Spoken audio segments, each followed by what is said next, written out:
I'm about to unleash about Shedeur Sanders. I just watched what happened to Shedeur Sanders in the Cleveland Browns' third and final preseason game. And I'm outraged, I'm sickened, and I'm saddened. By the way, Shedeur continues to be treated in the National Football League now by those sorry-ass Browns and sorry-ass Kevin Stefanski. The Cleveland Browns are once again mishandling a promising quarterback. Skip Bayless criticized the organization for failing to develop Shedeur Sanders and for misusing his skill set. He argued that the team's decisions are undermining Sanders' progress and turning a major investment into a cautionary example. Bayless pointed to inconsistent usage, questionable play calling, and a lack of clear direction as key issues limiting Sanders. He said the Browns need a defined development plan and stronger support if they expect Sanders to succeed. Skip Bayless delivered a direct, critical assessment this week. After seeing Shedeur Sanders in a Browns uniform, he argued that Cleveland is mishandling the quarterback and undermining his development. Bayless said the team's approach shows poor planning and inadequate support around Sanders. He dismissed excuses about strategy and emphasized the need for better coaching, deployment, and protection. In his view, the Browns are setting themselves up for problems before the season begins unless they establish a clear plan for Sanders. Given the team's recent decisions, his reaction is understandable. Cleveland has a history of inconsistent quarterback development. Shedeur Sanders is a premium prospect, the son of a Hall of Famer, a proven college performer, and a widely recognized figure. The organization should prioritize his reps, protection, and a clear development plan, not place him behind Dillon Gabriel as if he were a secondary option. But I'm going to answer this question by saying Shedeur Sanders, and I'm going to tell you why. I think he's being set up to fail. That's right, I'm going to say it. Okay. Here we are on national television, right? There's been 11 practices, if I remember correctly. He's been starting against he's been playing against the third unit. He's fourth on the depth chart. And then suddenly you throw him into the start line, and he hasn't had any reps for the first team at all. Think about that. So you're just going to throw him to the wolves like that, huh? I mean, you know, if he had first team snaps in practice. Yet here we are. Cleveland has one of the most publicized prospects and is handling him like a depth piece. The broader issue is the franchise's long record of quarterback instability and inconsistent development. That history colors every move they make. When the Browns draft a quarterback, fans don't anticipate a long-term answer. They brace for another reset. Shedeur Sanders should be treated as a priority, not as an afterthought behind Dillon Gabriel. Let's give him a chance. Let's give him a chance with the play calling. You know you have an offensive line that isn't playing that well. So what do? Why not just play the short game so he can get the ball out of his hands very fast to run a competent goddamn offense? Outside of that, Shedeur has to be better in understanding that the offensive line that you're working with right now is not adequate. Why not allow the players that are competing for a job, in this instance, Shedeur Sanders, to finish off the 2-minute drill? When Browns fans see another quarterback selected, they brace for another setback. The franchise's recent history, from Johnny Manziel's failed stint to the rocky handling of Baker Mayfield, reflects inconsistent development and short-term decision-making. Against that backdrop, Skip Bayless's reaction to Shedeur Sanders on Cleveland's roster was blunt. He argued the team is already mishandling a premium prospect by treating him as a secondary option instead of a centerpiece for the future. Bayless's position is straightforward. Sanders is not just a name, he brings proven college production, leadership traits, and significant visibility that can strengthen both the offense and the organization's broader profile. Burying him on the depth chart behind Dillon Gabriel signals a lack of a clear development plan and wastes early momentum. Instead, Bayless contends, Cleveland should establish a defined pathway. First-team practice reps, protection and personnel tailored to his strengths, deliberate play calling that accelerates processing, and measured in-game opportunities that build confidence and execution. In his view, the Browns need alignment from the front office to the coaching staff to prioritize Sanders' growth. Continuing to treat him like a depth piece risks repeating the same cycle that has undermined previous quarterbacks. Committing to a coherent plan gives Sanders and the franchise a realistic chance to convert potential into sustained performance. Sometime last week, and then, and I just tweeted that out again this morning, and then today, the Joe Flacco one got posted. So running through this, and then of course we'll still have Dylan will be next, and then Shedeur will come last. As training camp nears, Mary Kay Cabot is providing straightforward analysis of the Cleveland Browns quarterback competition. The starter has not been named, but she has moved away from her earlier skepticism of Shedeur Sanders and now acknowledges his talent and potential. Cabot explained that if Joe Flacco is chosen to start week 1, it will mean he is the most prepared to play immediately. This approach would also give younger quarterbacks such as Kenny Pickett time to adjust, refine their skills, and maximize their potential while Flacco handles the early workload. She added that a Flacco start would not prevent Sanders from earning the position later in the season. The depth chart remains flexible, and Sanders' continued development could put him in line for an opportunity as circumstances evolve. Cabot also noted that Pickett could win the job for week 1, but he must demonstrate he can integrate smoothly with the offense and perform reliably under pressure. The Browns want a leader who can control the huddle, execute plays efficiently, and maintain composure. Pickett's performances in upcoming practices and preseason games will be critical in determining whether he secures the starting role or Sanders ultimately takes the reins as the season progresses. Things like that. It doesn't mean that that Kenny can't swoop in there and steal that job by them, but he's really going to have to show that he has a complete mastery of this scheme and this system, and that they don't have to dial it back a lot to put him in there. So these will be some considerations, and I do think that that as the preseason goes along, it will become evident.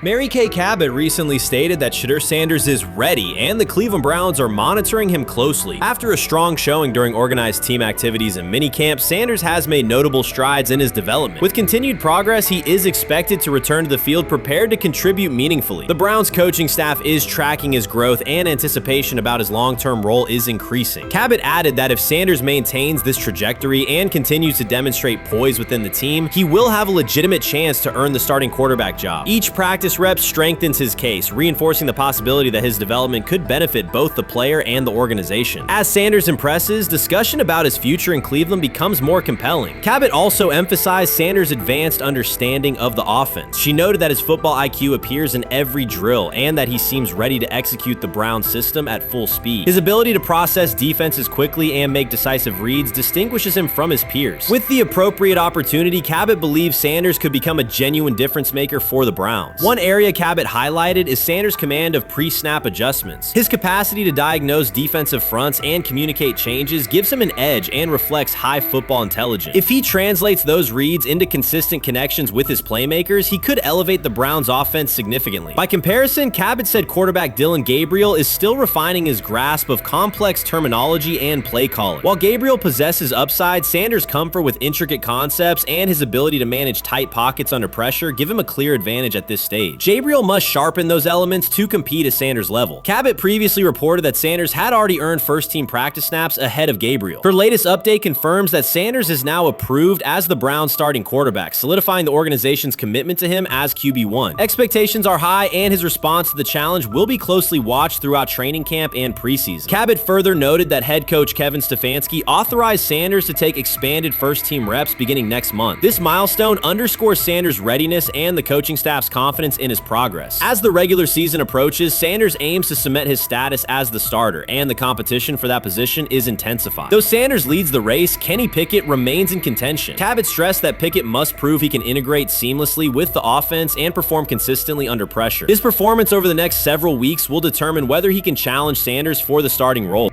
With both quarterbacks vying for the top spot, the Browns' Week 1 starter will be one of the most scrutinized decisions of the upcoming season. For now, Cabot's reporting underscores Sanders' rapid ascent, strong football intellect, and growing command of the offense, qualities that position him well to lead Cleveland's offense when the opportunity arrives. They have never loathed college football itself. They have resisted the people determined to reshape it. When Deion Sanders, black, direct, unapologetic, walks into a room of power brokers and speaks with authority instead of deference, critics recoil. During his playing days, they complained about celebrations and gold chains. Now that he is a head coach, mentor, and father, they label him something more polite, but just as dismissive, a problem. At Big 12 Media Days, Sanders addressed the accelerating chaos of the name, image, likeness market. He said college football needs a salary cap, not to hobble players, but to impose order on a system that showers unproven freshmen with seven-figure promises while the rest of a roster hunts for scraps. He called the situation unsustainable. Within hours, ESPN commentator Paul Feinbaum branded him a hypocrite, arguing that Sanders profited from NIL at Jackson State and now wants rules only because his most marketable athletes have moved on. The accusation spread quickly because it fit a comfortable storyline. Outspoken black coach gains from change, then protests when the advantage disappears. That framing ignores context. Sanders never criticized players earning money. At Jackson State, he urged corporate sponsors to partner with athletes who had been invisible to major brands for decades. What he wants now is stability, standardized guidelines, basic financial literacy, and roster balance that prevents locker rooms from fracturing over uneven payouts. When other coaches, Nick Saban, Dabo Swinney, Lane Kiffin, voiced similar concerns, they were praised for foresight. When Sanders spoke, the tone shifted to suspicion. The difference is not the message, it is the messenger. Feinbaum's response followed a familiar script. When black leaders question the structure of the sport, their motives are interrogated, their credibility attacked, and their competence doubted. He did not level the same charge at Jimbo Fisher when Fisher complained that NIL disturbed recruiting. He stayed silent when Kiffin lamented the transfer portal. But Sanders, who raised enrollment and television ratings at Jackson State, brought unprecedented attention to Colorado in one season and consistently mentors players beyond football, was called opportunistic. Feinbaum dismissed the cultural impact Sanders created, the exposure for historically black colleges, the draft picks developed, the infrastructure improved, reducing his work to a marketing stunt dependent on star sons Shedeur and Shiloh or two-way standout Travis Hunter. Sanders did not retaliate. He returned to practice, media obligations, and recruiting. His confidence is rooted in faith and in the responsibility he feels toward young athletes whose lives will extend decades beyond their highlight clips. When he asks for NIL boundaries, he is thinking about freshmen handed large sums without guidance, families unprepared for sudden wealth, and programs that abandon kids once production stalls. He has watched that cycle from the inside. He wants protections, not restrictions. Critics predicted Colorado would fade once Shedeur and Hunter leave. Instead, Sanders signed blue-chip quarterback G.J. Lewis and a wave of transfers eager to join a program that values personal growth as much as on-field wins. Recruits see a coach who challenges the status quo, who places black culture at the program's center without apology, and who will remain visible when social media buzz cools. They recognize that Sanders does not chase attention. Attention follows his results. Media outlets reduced the upcoming Buffalo season to a win total prop. 6 victories, give or take. Sanders is playing a longer game. He wants to show young athletes, especially black athletes, that they can lead authentically, speak with conviction, and refuse to shrink for access. Success measured only by the scoreboard misses the point. If Sanders builds men who graduate with financial literacy, self-confidence, and community awareness, he will consider the mission successful, even if Colorado finishes with 5 wins instead of 10. None of that registers with commentators invested in an older hierarchy. For them, leadership should remain predictable, reserved posture, muted tone, minimal cultural expression. Sanders contradicts that image. The possibility that his methods could spread to other coaches, to other programs, threatens a model that has kept decision-making and revenue streams concentrated for generations. So the debate is not about hypocrisy or payroll ceilings. It is about control of the narrative and who is deemed qualified to write it. Sanders refuses to surrender that authority. He knows order is necessary. He also knows whose voices have been ignored whenever real reform is discussed. By speaking plainly, he forces television panels, athletic directors, and conference commissioners to confront issues they would rather defer: financial education, equitable resource distribution, and consistent national standards. Whether Colorado exceeds betting lines this fall will not change the trajectory Sanders has already set. He made Boulder relevant, energized recruiting beyond traditional power corridors, and broadened college football's cultural reach. that influence will persist long after social media debates cool. If his call for NIL structure eventually becomes policy, as the NCAA and Congress now contemplate, Feinbaum's soundbite will fade while Sanders' imprint endures. In the end, accusations of hypocrisy say more about the accuser than the coach. Sanders has remained consistent, empower athletes, hold adults accountable, and inject stability before unchecked money corrodes the locker room. The people who stand to lose clout in that environment prefer the chaos they can manipulate. Sanders prefers a system that nurtures the players who make the sport worth watching. His advocacy is rooted in experience, not self-interest, and his critics will have to decide whether to engage with that reality or keep shouting from the sidelines. Watson says he has been mentoring Shedeur Sanders at the quarterback position. The biggest failure in the NFL is now mentoring quarterbacks. The most overpaid underdeliverer at the position is now mentoring 2 rookie QBs and a Super Bowl champ. So what exactly are you mentoring him at? You have had 24 civil lawsuits that you paid off to go away. And when you play, you are as ass as those massage therapists are, apparently.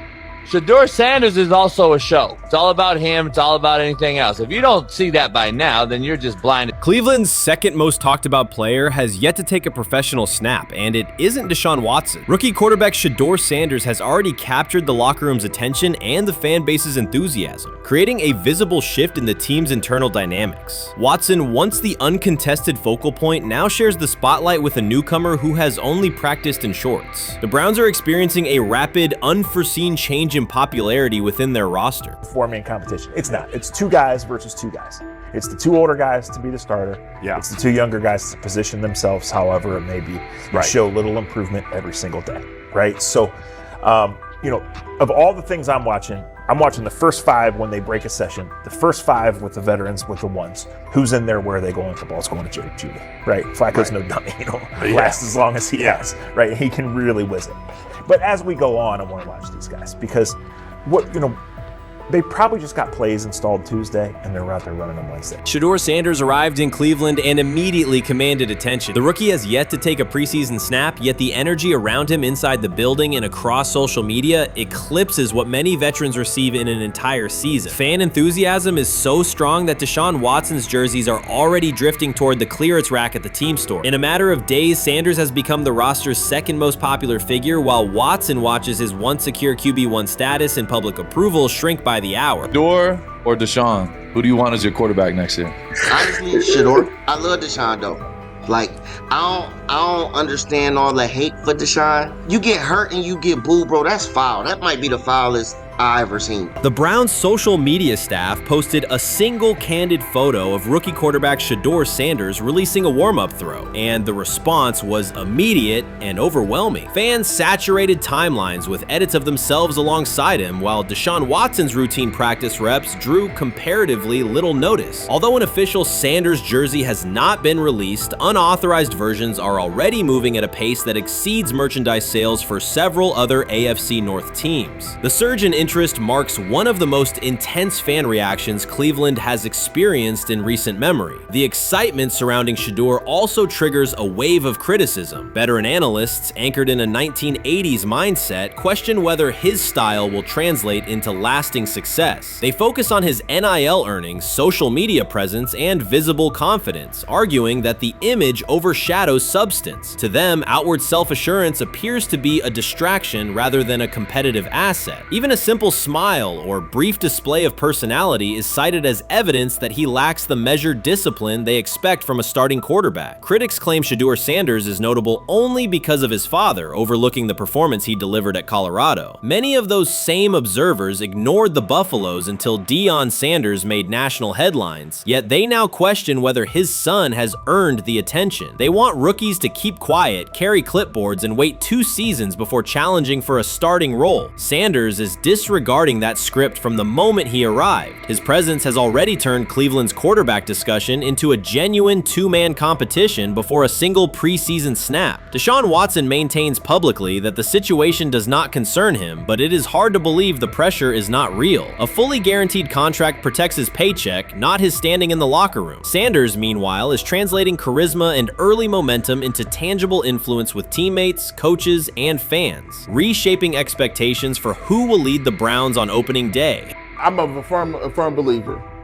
if I wanted Shedeur Sanders at 2, at worst at 33, of course I already think that he's better than the other quarterbacks.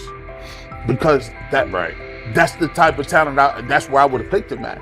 And if he was at 2 or 33 and he still had this same exact skill set, we would be talking about him starting and playing. Right. Well, that'd only be 3 quarterbacks. It'd be here, 3 quarterbacks, not 4. Yeah. But since he moved to the 5th round, that's cool. They might have to go along with it. But to me, I think if you ask who got the best tools, I'm going with Shedeur. Shedeur Sanders has not taken a single professional snap, yet discussion about him has split NFL social media into 2 camps. One side already argues he should start immediately. The other worries about what that means for veteran quarterbacks like Deshaun Watson. Reporters now line the perimeter of Browns camp, scrutinizing every inconsistency in Watson's spiral and every precise throw from Sanders during drills. Each well-placed pass is clipped, posted to TikTok, and captioned as evidence of a future QB1. Cleveland is no stranger to quarterback drama, but this situation is different. Rather than cycling through another unproven starter, the franchise is dealing with a rookie who entered with more polish, public attention, and perceived readiness than most first-year players. Fans chant Sanders' name before he has appeared in a preseason game, while the established starter works to maintain his relevance. The atmosphere is not yet a full controversy, it is a countdown. Traditional analysts insist on the importance of experience and respecting the process, yet Sanders is progressing on the timeline set by the supporters who already view him as the next leader of the offense. The rumors have ended, the decision is public. Cleveland Browns owner Jimmy Haslam has informed every level of the organization that unless an unforeseen injury intervenes, Shedeur Sanders will start at quarterback in week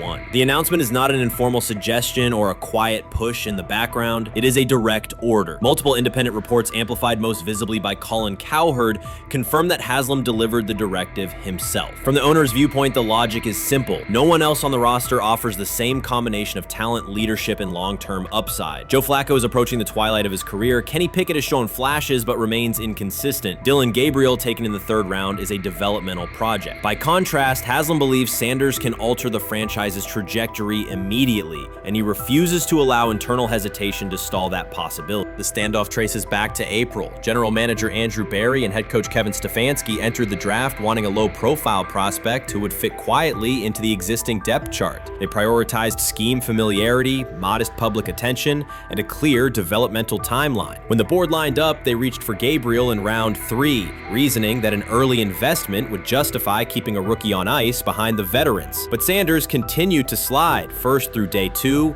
then deep into round 5. Haslam watched the names come off the board, convinced the league's bias against Deion Sanders' outspoken son was obscuring legitimate first-round talent. When Cleveland's 5th-round pick arrived and Sanders was still available, Haslam intervened. He did more than approve the choice, he overrode the original plan, making it clear that the organization would select Sanders and give him every chance to compete. From that moment on, the Browns' internal narrative splintered into 2 camps, those ready to accelerate around their owner's vision and those still trying to protect their original approach. Once rookie minicamp began, Sanders erased much of the speculation. He commanded huddles, processed coverages quickly, and delivered throws with anticipation that belied his draft slot. Teammates noted his willingness to accept blame for missed timing, then correct the error without dramatics. While Flacco and Pickett split most first-team reps, Sanders treated limited opportunities as full-speed auditions. During organized team activities, he identified blitz looks, redirected protections, and consistently found his second read when the primary route was covered. More than one defensive veteran told local reporters that Sanders looks like the best arm in the building. That assessment forced Berry and Stefanski to reevaluate their timetable. They could no longer label Sanders a long-term project without contradicting on-field evidence. Drafting Gabriel 2 rounds earlier had provided the staff an excuse to slow roll Sanders' ascent.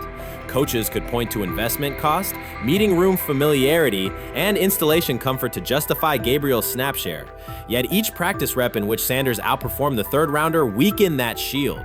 Behind closed doors, position coaches began requesting more Sanders film for cut-ups, and offensive assistants quietly shifted meeting questions toward concepts the rookie already executed well. By mid-June, Berry himself started describing Sanders not as a developmental asset, but as a competitive option.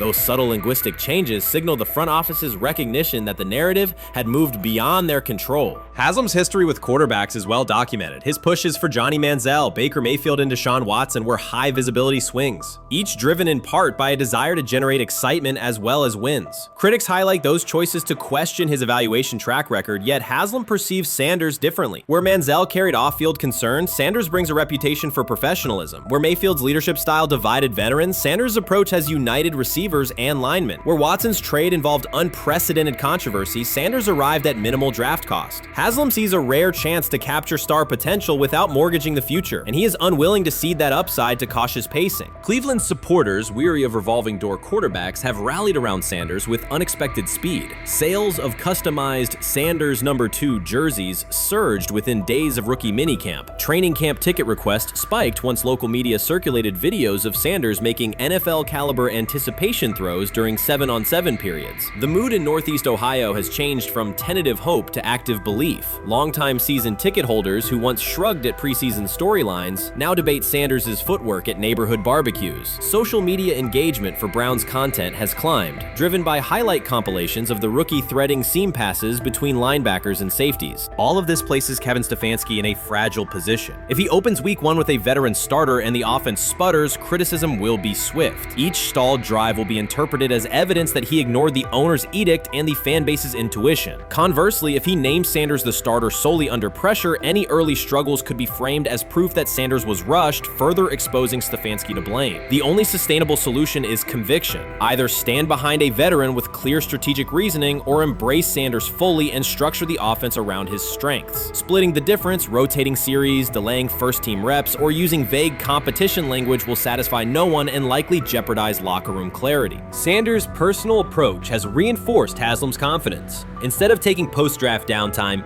he traveled to Texas to train in full Browns gear at facilities near his father's home. The leaked clip of Sanders executing footwork drills in helmet and pads wasn't a marketing ploy. It was a glimpse into a quarterback visualizing Week 1 live. Team personnel who viewed the footage recognized purposeful rehearsal, cadence calls, pocket movement against simulated pressure, and follow-through adjustments based on imagined rush lanes. Observers asked why a rookie would conduct such intense solo sessions in May. The answer is straightforward. Sanders does not view himself as a developmental pick. He considers himself the starting quarterback of the Cleveland Browns and prepares accordingly.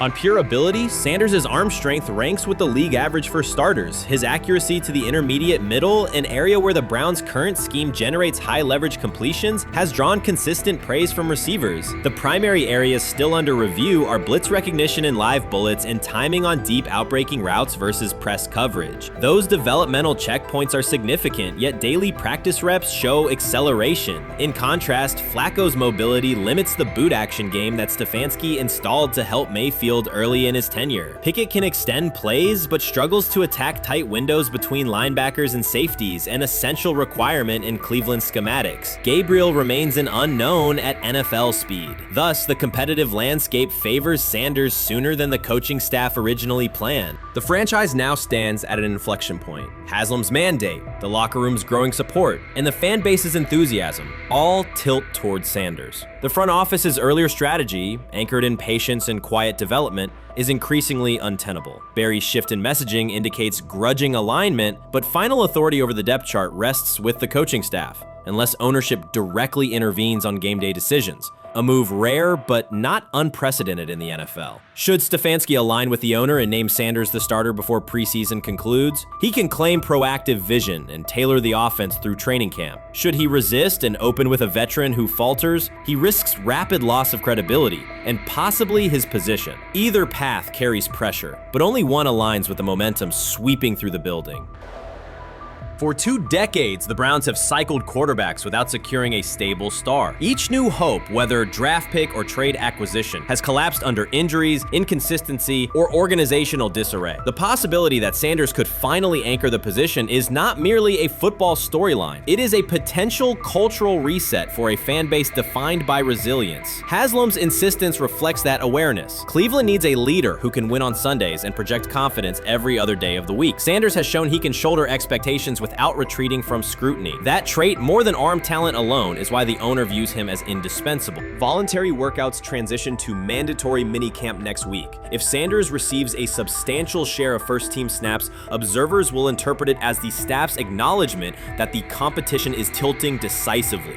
A public declaration may not follow immediately, but every rep allocation is a signal. If, however, the staff continues funneling most top unit snaps to Flacco or Pickett, tension will escalate. Local media will question the evaluation process. National analysts will debate the merits of letting a rookie learn through live action versus controlled practice. Inside the facility, players will recognize any disconnect between performance and opportunity, and unity could fray. The Browns have reached a decisive moment. Shedeur Sanders has demonstrated the skill, poise, and work ethic to justify starting in Week 1. Jimmy Haslam has publicly positioned him as the future, and by implication, the present of the franchise. Kevin Stefanski and Andrew Berry must either endorse that vision or brace for the consequences of delaying it. For Cleveland fans, the significance is clear. A legitimate chance to exit the cycle of quarterback uncertainty and rally behind a signal caller capable of commanding the field and galvanizing the city. Whether that opportunity is seized promptly or postponed will define the Browns' 2025 season and likely the tenure of the decision makers involved. They say training camp decides depth charts, but Shedeur Sanders began fighting for his job long before he will step inside the Browns facility. While most first-year players squeezed in one last vacation, he slipped onto a private field in Texas, strapped on Cleveland's helmet and shoulder pads, pulled a fresh number 2 jersey over his chest, and started rifling timing routes as if it were the opening drive of Week 1. No cameras, no hype track, no product placement, just sweat, cadence, and ball placement. A rookie does not rehearse in full game gear unless he already envisions himself commanding the huddle. Plenty of observers shrug that clip off. They insist the 5th rounder, quote, isn't ready, cling to depth chart conventions, or whisper that the name across his shoulders did most of the talking on draft day. Maybe it is the Dion connection, maybe it is a preference for prospects who blend quietly into the background, or maybe the league's gatekeepers fear the possibility that the kid is better than the quarterbacks they have spent months promoting. Whatever the motive, the countdown has started, and video rarely lies. Shedeur Sanders is not preparing to arrive. He is preparing to lead.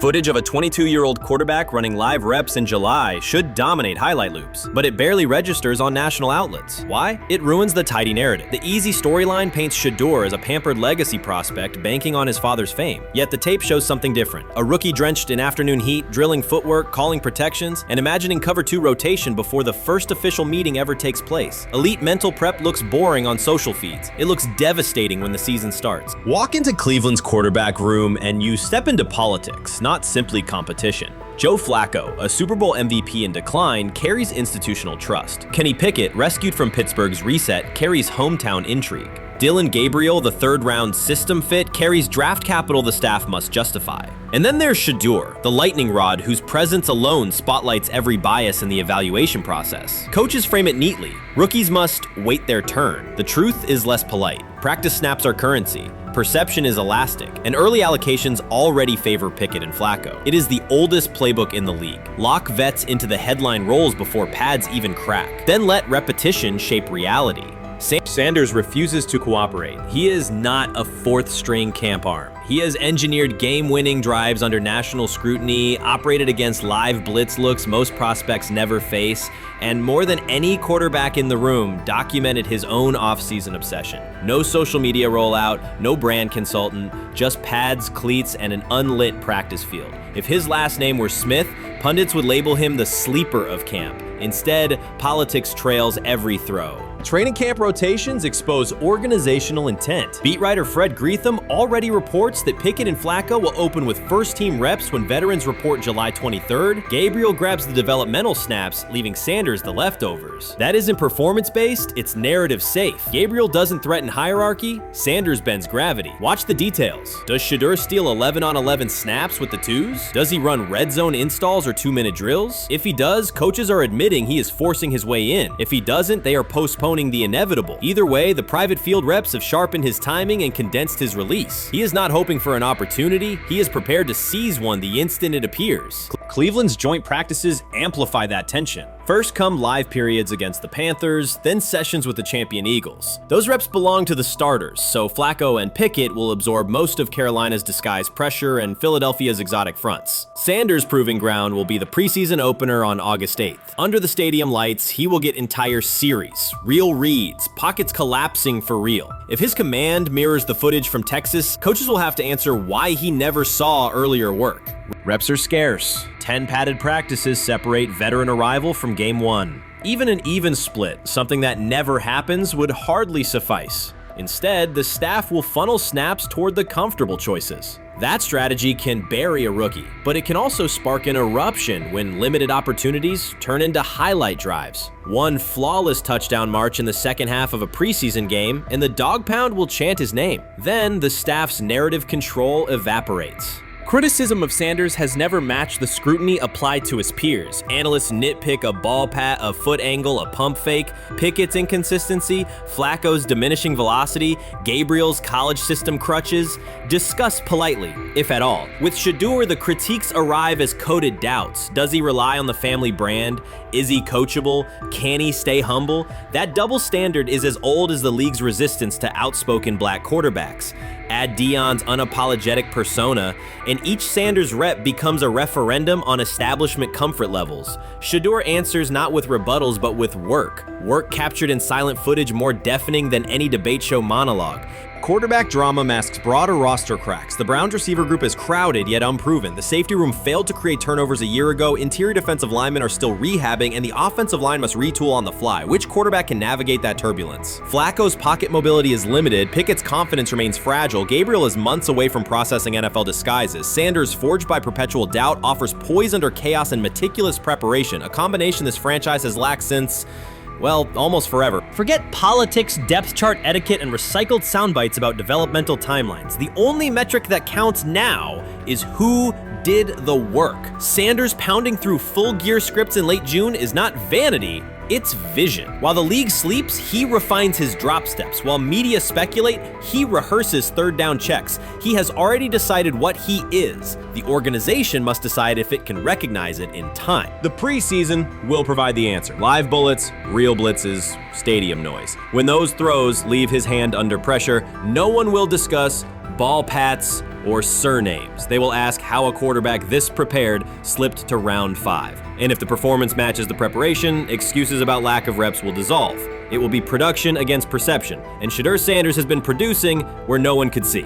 Ready is the wrong word. He has been ready. Shedeur Sanders doesn't ask for excuses. He hasn't blamed limited reps, patched together receiver groups, or fourth-string offensive linemen struggling against Cleveland's second-team defense. He shows up, works, and demonstrates why he belongs. On day 3 of Browns training camp, for the first time since OTAs, he finally received something close to a fair opportunity. He lined up with the second unit during an 11-on-11 period and made the most of it. In 8 plays, he did what he typically does when given a chance. He executed. He went 2 for 2 on a quick series, finishing with a decisive throw to tight end Blake Whiteheart that immediately caught the sideline's attention. There was no hesitation in his drop, no unsettled feet, and no panic. Just firm, accurate timing and clean operation. It raised an obvious question. What has taken so long for the Browns to evaluate him with a functional group? The story isn't only about one throw, it's about the delay before it. Sanders has been the guy for most of his football life, commanding high school programs, starring in the Southwestern Athletic Conference at Jackson State, then operating under national attention at Colorado. For the first time, he's been told to wait. He has treated that reality as part of the job rather than a setback. He has prepared like a professional since the moment he arrived, and on the 3rd day of camp in heavy heat, he let the football represent his case. While coverage focused on the veteran presence of Kenny Pickett and Joe Flacco, Sanders made an impression with minimal volume. The difference with the second team was immediate. Protection held up, routes were on schedule, and progressions unfolded as designed. Within that structure, he looked like the quarterback who led efficient offenses at Jackson State and Colorado. Calm in the pocket, decisive in his reads, and accurate to tight windows. This was not simply a good practice period, it was a clear statement. He was not just operating the script, he was directing it. The timing was sharp, the reads were clean, and the seam throw to Whiteheart was a high-level anticipation throw, professional and placement and pace. The narrative around Sanders should reflect that when he is placed in a workable situation, his strengths are visible. Early work with 4th unit personnel included protection issues and unreliable spacing. With the 2nd unit, those variables stabilized and his work looked consistent with his resume. The performance supported a straightforward conclusion. The evaluation should move forward with higher quality reps. Sanders has been explicit about his approach. He does not request special treatment. He intends to be prepared so that when an opportunity appears, he can step in without a drop-off. He has said he wants to be ready for anything and not offer explanations after the fact. That mindset fits what teammates and coaches have observed. A quarterback focused on the assignment, not the conversation around it.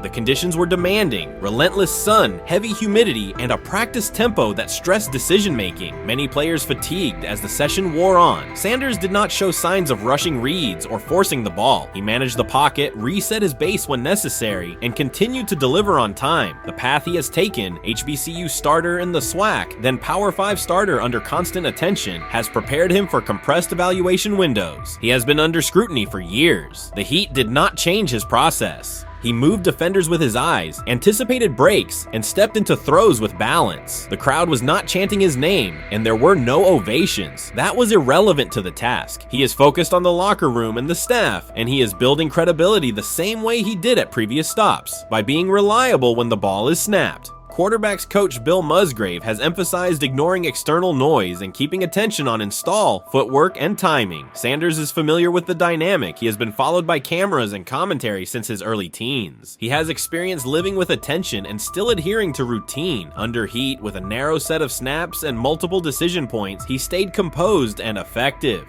2 speeding citations, 91 miles per hour in Brunswick and 101 miles per hour in Strongsville, became national items. General Manager Andrew Berry characterized the decisions as not smart and stressed that it's not only about driving fast, but about the safety of others. Sanders accepted responsibility, stated that he learned from the incidents, and said he would follow the rules. The attention to those citations did not alter his daily schedule or his practice preparation. He arrived early, stayed engaged, and kept the discussion centered on work. Away from the field, he spent time at Rainbow Terrace in Cleveland after a significant apartment fire, distributing supplies and checking on families affected by the incident. There was no formal media rollout around the visit. It was an instance of direct engagement with the community without publicity attached to it. That reflects the same approach he shows inside the building. Do the work first. Sanders treats each rep as if it might be his last for the day and his only chance to show a specific element on tape. He prepares for protections, cadence variations, route adjustments, and timing with a level of detail that compresses the learning curve. When he is not under center, he studies coverages from the sideline, charts plays, and reviews video before and after practice. He writes down the next day's calls so he can anticipate checks. He has reference using virtual simulation tools to replicate snaps he does not receive physically. That is not a passive stance, it is an active attempt to reduce the distance between classroom and field. He is building relationships across the roster, not just with projected starters. He communicates with defensive backs to understand what they see and how they react to certain stems. He spends time with offensive linemen to align on cadence and protection calls. He connects with newer players away from the facility so that communication improves in practice. That is practical leadership, consistent, low visibility work that becomes obvious when the ball is snapped and the operation is smooth. 3 days into camp, a central question remains. Why hasn't he taken a first-team rep? Flacco has seen work. Pickett has seen work. Dylan Gabriel has been cycled in. Sanders has remained behind all 3 on the depth chart while producing efficient periods when provided stable support. Head coach Kevin Stefanski has not publicly detailed the plan for distributing first-team snaps among the quarterbacks. When asked, Sanders answered that it is not his place to comment on rotation decisions. That response aligns with his day-to-day conduct, respectful, professional, and centered on the next assignment. The staff is managing a room with a Super Bowl MVP, a former first-round pick, multiple rookies, and a new set of combinations on the offensive line. That creates a set of decisions about exposure, pacing, and evaluation windows. Within that context, Sanders has presented a clear case for additional evaluation. He has shown he can execute the offense as designed when the variables are standard. Musgrave has a long-standing connection with the Sanders family through his time as a teammate of Deion Sanders in San Francisco. That familiarity supports direct communication. It does not guarantee anything about the depth chart, but it does help streamline teaching, feedback, and expectation setting. Inside the defensive back room, veterans such as Denzel Ward have provided perspective on timing, leverage, and eye discipline that Sanders has incorporated into his preparation. He is operating without the immediate family structure that defined his college environment. Away from his brother Shiloh and his father Dayon, he is managing his own housing, nutrition, recovery schedule, and all the smaller tasks that accompany an NFL routine. Those adjustments matter because they influence consistency across a long camp. He has treated those responsibilities as part of the job rather than distractions, which is reflected in a steady daily approach. What he showed on day 3 with the second unit was not a surprise to those who have tracked his prior work. It was a continuation of a profile: efficient sequencing, clear timing, and consistent ball placement when protections and routes hold up. The 8-play period was short, but it was enough to reinforce the point. He doesn't need a large sample to demonstrate baseline operation. He needs a fair sample to test ceiling and adaptability. There is also the matter of perception. Public attention concentrated on the speeding tickets and the general manager's response. Less attention fell on the preparation, the efficient period with the second team, or the community engagement at Rainbow Terrace. That imbalance is common in training camp narratives. Sanders has handled it by keeping his answers simple and his focus on football. He has not tried to redirect the conversation. He has done his work and waited for additional reps. The objective next step is straightforward: expand the evaluation with higher unit personnel and standard opponents. That does not require a complete reshuffling of the depth chart. It requires allocating a defined sequence of first-team snaps so that timing with starting receivers and protections with starting linemen can be measured on tape. The staff can then compare operation speed, accuracy under pressure, red zone decision-making, and 2-minute mechanics against the other quarterbacks. That is the most direct way to clarify the competition. None of this dismisses the experience or track records of the veterans in the room. It emphasizes that the purpose of camp is to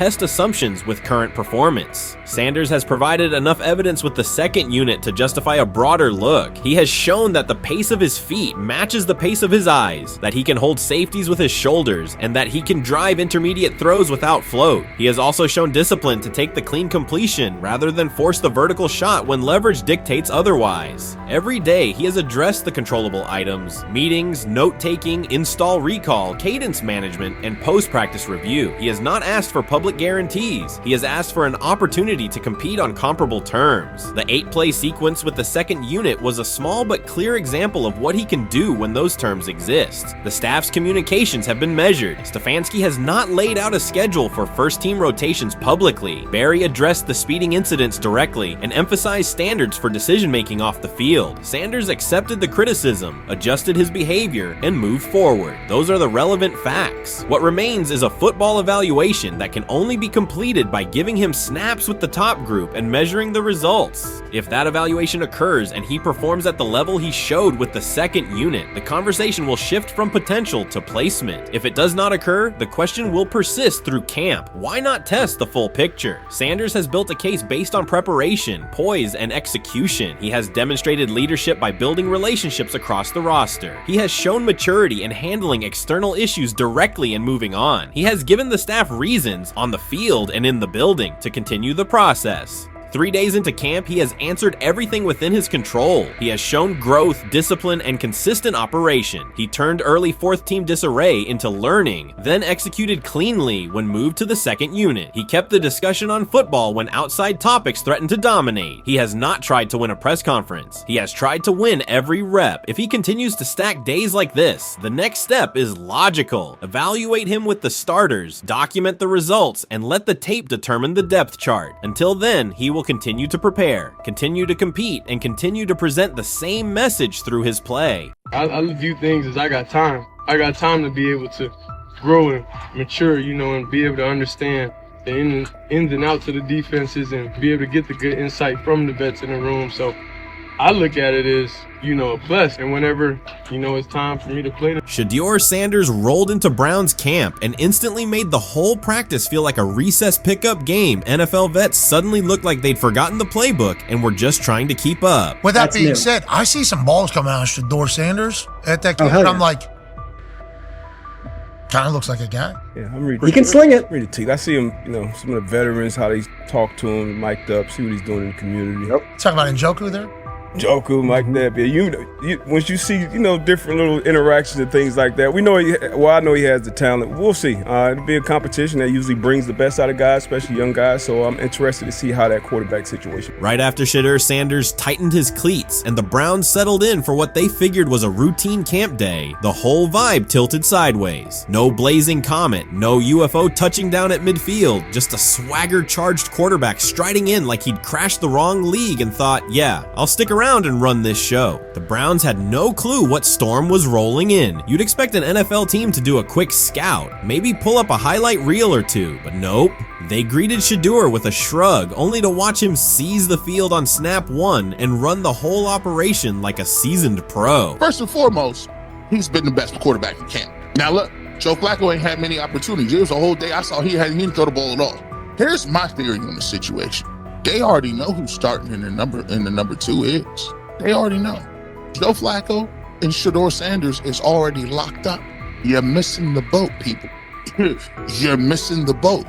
Your boy, Kenny Pickett and Dylan Gabriel, oh, they're fighting. Shedeur didn't merely clock in, he hijacked the session. One moment he's loosening his arm, the next he's roasting veteran QBs like faded names on busted draft boards. Defensive coordinators everywhere had the same gut punch reaction. Uh-oh. His pocket poise? Straight disrespectful. His timing? Psychic. And every pass left his hand like it was laser guided to its mark. While Shedeur Sanders was slicing up routes, the Browns secondary looked less like an NFL backfield and more like a gaggle of dads sprinting through a Saturday fun run. Big on enthusiasm, short on closing speed. Coaches fought the urge to slam the emergency horn. Players traded wide-eyed, "Are we serious?" stares, and someone even double-checked that a hidden camera crew wasn't about to pop out of the tunnel. But nope, this was pure Shedeur. Half cold-blooded surgeon, half highlight factory. He wasn't dropping a casual "I'm here," he was crafting a masterclass. From the first rep, the tempo changed. Shedeur Sanders accepted the snap with steady footwork, diagnosed the Browns' single high shell, and delivered a tight window seam route that forced the free safety to recover late. Throughout the period, he manipulated leverage with quick shoulder fakes, moved through full field progressions, and released on time from a balanced base, consistently putting the ball on his receiver's upfield shoulder. Cleveland's coverage struggled on multiple fronts. Safeties hesitated between deep half responsibilities and underneath support, creating voids at 15 to 20 yards. Cornerbacks and off-man were caught in trail position when Sanders used rhythm throws on 3-step drops, while those who tried press technique had their inside hand neutralized by his receivers' outside releases. Linebackers widened to match shallow crossers, leaving the middle hook unguarded for pivot routes and option digs. One corner attempted a line of scrimmage jam. Sanders immediately adjusted the route to a back shoulder fade, releasing the ball before the break and rendering the press ineffective. Over the session, he showcased pocket discipline, reclimbing to maintain throwing lanes rather than drifting, and finished with a series of anticipatory throws against cover 2 cloud, fitting vertical outs between the flat and deep half defenders. Sanders' combination of rapid post-snap processing, precise ball placement, and pocket efficiency exposed coverage mismatches at every level and highlighted communication gaps in the Browns secondary. By mid-session, the Browns defensive staff clearly recognized their calls were outmatched. Every adjustment, a roll to cover 6, a simulated pressure, a late rotate to 2 high, was neutralized once Shedeur Sanders confirmed the post-snap picture. Routes that had taken weeks to script were beaten by timing and location. Comeback set at 12 yards broke open before the corner's transition. Slot seam-outs dotted the void between the flat and deep half defender, and boundary receivers beat press with quick hand techniques, receiving the ball before the trail man could recover. Sanders' command was methodical. He used cadence to freeze plug blitzes, re-ID'd the mic when linebackers sugared the A-gaps, and maintained a firm base so he could reset and fire without resetting his feet. His receivers benefited from that rhythm. Top of the stem, eyes back, ball delivered on their upfield shoulder, allowing immediate transition to YAC. The Browns front tried a late stunt to compress the pocket. Sanders climbed 2 steps, re-spotted the shallow crosser, and delivered in stride, turning a potential sack into a 20-yard gain. What stood out most was how little ramp-up Sanders needed. From his first series, he processed full-field concepts at tempo, cycling through progression reads without hitching. The poise under interior pressure, consistency in ball placement, and ability to manipulate zone defenders left the Browns' coordinated disguise packages ineffective and forced them into static coverage by the end of the period. In short, Sanders' efficient mechanics, rapid processing, and anticipatory accuracy rendered Cleveland's defensive game plan ineffective at every level, from pre-snap disguise to post-snap spacing. Imagine there's many people that think Dylan Gabriel's a better quarterback than Shedeur Sanders. I don't care where they were drafted. And if the Browns are the one team that thinks that, then I'm going to suspect it's not true. They don't know what listen, they're doing. I every quarterback evaluation for 30 years. Right. I never root against anybody. Yeah. But I'd be surprised if Dylan Gabriel's ever a legitimate starting quarterback for the Cleveland Browns. I-I'd be surprised. I just don't think. Well, then it is a wasted pick because you took him in the top 100. Yeah, but potentially. Yeah. May get away with it because of Shedeur. An edge rusher chirped at Shedeur Sanders between snaps, hoping to shake his rhythm. On the very next play, Sanders answered with a 30-yard laser, a deep dig from the boundary side that split the single high safety and the trailing corner. He hit the top of a 5-step drop, kept a firm base, and delivered on time to the receiver's outside shoulder, turning what should have been a routine rep into a sudden change explosive. From that moment on, every coverage wrinkle the Browns tried, rotating from cover 3 to quarter half, flashing a Tampa 2 shell, mugging both A-gaps, was met with a precise counter. When corners pressed, Sanders adjusted the route to a back shoulder fade. When safeties widened, he checked to a glance post. When linebackers bailed, he found the running back on a delayed option out of the backfield. Even late simulated pressures couldn't move him off his spot. He simply climbed, reset his feet, and fired. As Cleveland's defenders rotated through checks, Sanders manipulated them with cadence and eye discipline. He froze weak side safeties long enough to create intermediate windows, then feathered the ball into those lanes before help could arrive. When the Browns finally dropped 7 and matched every route, Sanders tucked the ball and converted 2 separate 3rd and 6 situations on the ground, reminding everyone that his mobility is as calculated as his arm. By the end of the session, the defensive coordinator's call sheet looked obsolete. Sanders had neutralized blitz looks, exposed spacing issues in zone, and forced the unit into static base coverage just to survive the period. It wasn't a camp drill anymore. It was a clinic on timing, processing speed, and controlled aggression, delivered snap after snap by a quarterback who never needed a warm-up lap to own the field. They never planned on taking him. The problem is, like Ocho Cinco said, you got somebody that has endeared himself to the locker room. And guess what? The difference between him and Tim Tebow, the biggest one, is he can play. He can throw the ball. Tim Tebow running around being an H-back. He can throw the ball. And he's done everything he needs to do. He ain't saying nothing. He ain't rocking the boat. He ain't mad about the reps. He ain't mad about none of that. All the people out there want to see is this, like Tyler said earlier.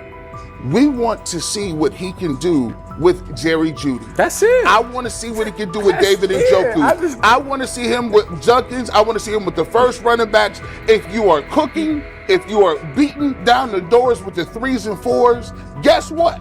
You deserve more. From the first team period on, Cleveland's secondary looked a step slow. A deep third safety hesitated on a post-snap rotation, leaving Shedeur Sanders free to climb the pocket and fire a 22-yard out that arrived before the defender could plant and drive. The supporting cast around him, players fighting for roster spots, not Pro Bowl invites, benefited from his command. Sanders used tempo to control the defensive front, altered protections at the line, and located throwing lanes so quickly that one receiver didn't register the catch until he crossed the goal line. As the Browns tried new personnel groups, coverage busts multiplied. Starters slipped out for hamstring stretches while rookies rotated in, only to find the ball arriving on their blind side before they'd completed a midpoint squeeze. On a later 3rd and long, Cleveland finally closed the interior rush lanes, compressing the pocket with 3 defenders. Sanders pivoted through the traffic, stepped into a narrow escape window, and, without resetting his shoulders, whipped a no-look pass to the boundary curl for a fresh set of downs. The throw turned a potential sack into an explosive play and left the coaching staff scrambling for answers. The people who are fascinated by Shedeur for whatever reason, whether it's his play, I guess, last year was kind of fun. If you're just like a guy who grew up like loving Deion Sanders and passed that love on down to your kids, I can see why you're like that. The one thing I will give them is you're looking at this quarterback room. If you're a fan of Shedeur and say, why can't he go beat Dylan Gabriel or Joe Flacco or Kenny Pickett? So I do understand that part of it, right? Because why not? Why couldn't he be the Brown starter in October or November? That looks like a quarterback room where everyone will get a chance to start. Honestly, guys notice it more when you're out winning games, right? If Cleveland starts off in a bad start, they're not doing well, and all of a sudden Shedeur or Dylan Gabriel are doing well in 7-on-7. They're throwing dimes. In practice drills, the number 1 defense can't stop them.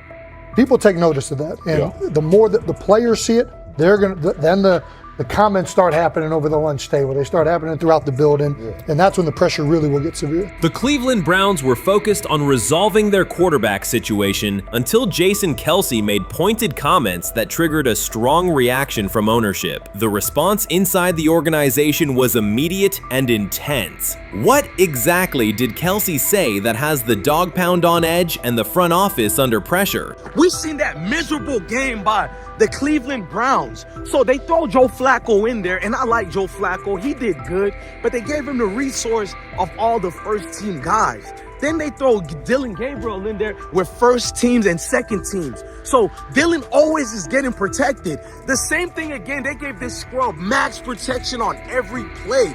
Yeah, he completed some passes, but let's talk about his mistakes. He's still inconsistent with his throws, but he at least had max protection. The Cleveland Browns continue to be defined by inconsistency and avoidable setbacks. Even as fans hoped the organization had turned a corner, Jason Kelce, fresh off retirement, offered a direct critique that reignited doubts about the team's direction. His remarks implied the franchise's structure and decision-making remain unstable and recent progress may not hold. The takeaway for leadership is straightforward. Identify core issues, align on a coherent plan, and execute with discipline. For supporters, it's another sign that the problems run deeper than a single season. They throw Shedeur Sanders in there with the lowest cab drivers you couldn't even get on 5th Street. And I'm pissed off, bro, because the play calling was abysmal. Look, even if you don't like Shedeur didn't even get a chance to be trash. Even if you think Shedeur is garbage, he didn't even get a chance to be garbage. That's how awful the offensive line was. Kevin Stefanski still doesn't want to give Shedeur second strings and first strings reps. Why is that? Browns ownership's response shifted from measured to urgent. The pattern is familiar in Cleveland. The team once treated Johnny Manziel as a franchise solution, retained Hugh Jackson for a second year despite results, and invested heavily in Deshaun Watson through a costly trade and contract. These decisions reflect aggressive but poorly aligned planning. The outcome has been continued instability instead of sustained progress. That this was the guy that they wanted to start. He's seasoned, he's experienced, he still has a big-time arm, even at his age, and they open with the Cincinnati Bengals. They wanted that experienced guy. He was always going to be the guy. They were not going to start Dillon Gabriel or Shedeur Sanders in week 1. Kenny Pickett had a hamstring injury. It makes it easy to go with Joe Flacco. And the question isn't and wasn't going to be who's the starter in Cleveland. The question is, who's going to be the backup in Cleveland? Who's going to be the number 2 quarterback when they open the season against these Bengals? Fans still show up season after season, expecting improvement and bracing for setbacks. The usual pattern has been early optimism followed by a gradual collapse. But last season was different. For a sustained stretch, the Browns looked organized and competitive, resembling a functioning team. Couple days, 3 days until roster cutdowns, how do you feel about that? Do you feel like you belong here on this team?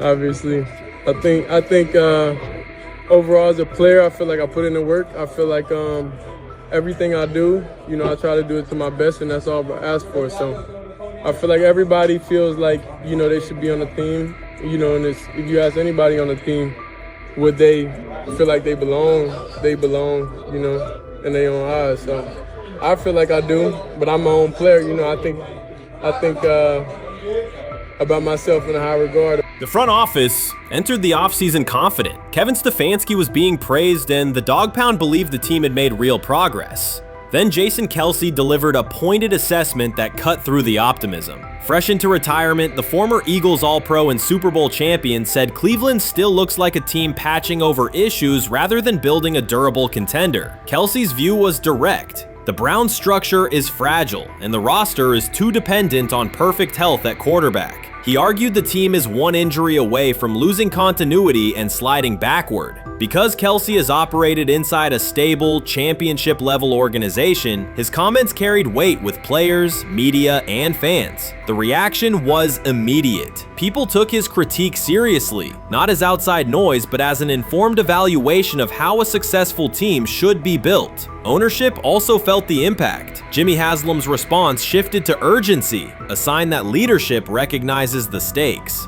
The criticism arrives in the context of prior high-risk decisions, especially the fully guaranteed $230 million commitment tied to Deshaun Watson. Watson has missed time and shown inconsistency when available, and the contract has constrained flexibility. Kelsey's remarks highlight why depth, alignment between the front office and coaching staff, and a clear contingency plan at quarterback are non-negotiable. The takeaway is straightforward. Cleveland must convert last season's progress into a stable framework, protect the quarterback, deepen critical positions, and establish a plan that survives injuries and short-term setbacks. Without that, the games that fueled optimism will remain temporary. If you're a betting man, who do you think starts for the Browns at quarterback? Okay, this is the situation. Kenny Pickett, they actually traded for him. Joe Flacco, no one's bringing Joe Flacco in the building thinking Joe Flacco's going to be the starter. If Joe Flacco is your starter, you got a problem. You have a huge problem. And if they were saying Shedeur was the starter as the 5th rounder, you got a real problem too, because he passed over all these guys in these reps in the offseason in shorts, in bikini shorts, Speedos and stuff.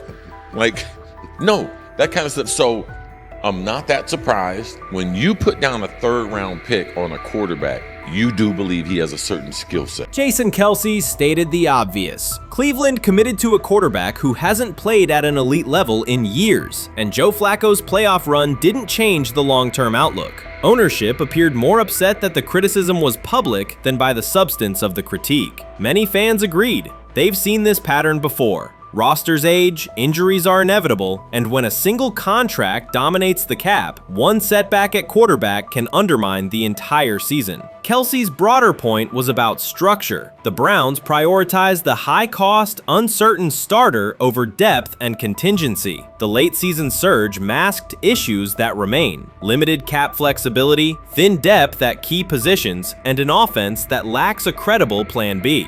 Fans recognize how quickly a strong defense can decline with injuries, and how an offense without redundancy stalls. The AFC North raises the stakes. Baltimore with Lamar Jackson sustains a top standard. Cincinnati with Joe Burrow returns to contention when healthy. Pittsburgh rarely slips below .500 under Mike Tomlin and wins with defense and consistency. In that environment, Cleveland can't rely on perfect health or peak form from one player. The path forward is clear. Diversify cap allocation, reinforce the offensive line and receiver depth, carry a legitimate backup plan at quarterback, and install a scheme that functions regardless of who is under center.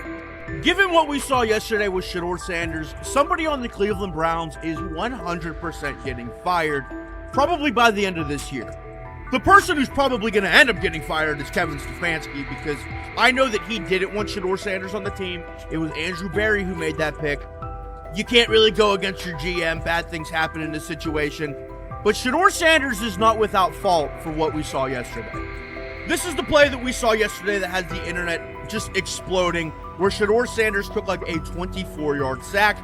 Half of the internet is saying that this is all Kevin Stefanski's fault. Cleveland showed progress last season, but the underlying concerns remain. Jason Kelce highlighted them directly. The Browns' long-term plan is fragile, cap-constrained, and overly dependent on perfect health at quarterback. His comments focused attention on structural issues, roster depth, continuity in coaching, and a sustainable offensive approach, rather than a single hot streak. That criticism resonated because it reflected what many around the league already see. Ownership's reaction underscored the sensitivity. Jimmy Haslam has presided over frequent coaching and quarterback changes, and external scrutiny carries weight when it comes from a respected veteran with championship experience. Kelsey's remarks reinforce that last year's Joe Flacco stretch was a short-term solution, not a foundation. The team still needs a durable plan that can withstand injuries and inconsistency. The practical takeaway is clear: stabilize the system, diversify cap usage, and build depth at key positions so the offense functions regardless of who is under center. That includes a coherent development pathway for younger talent such as Shedeur Sanders, with defined practice reps, protection, and scheme alignment. Kelce didn't say anything outrageous. He articulated the gap between a brief surge and a credible long-term contender. Have the faith of a mustard seed.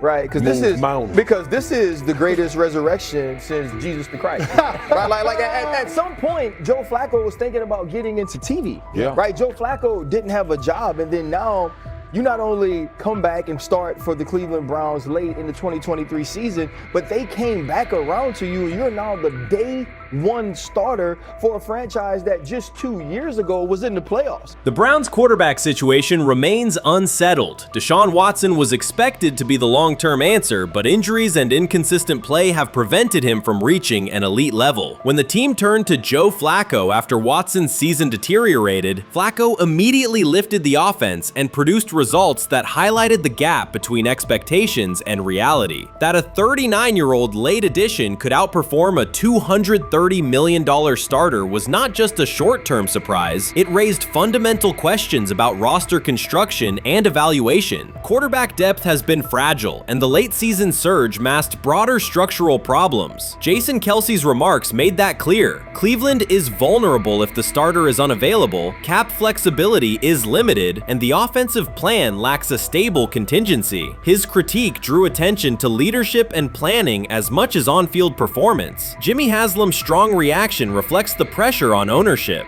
The organization has promoted a message of stability and progress, but Kelce's assessment suggested those gains are not yet durable. The path forward requires a realistic approach to the cap, a credible backup plan at quarterback, and a system that holds up regardless of personnel.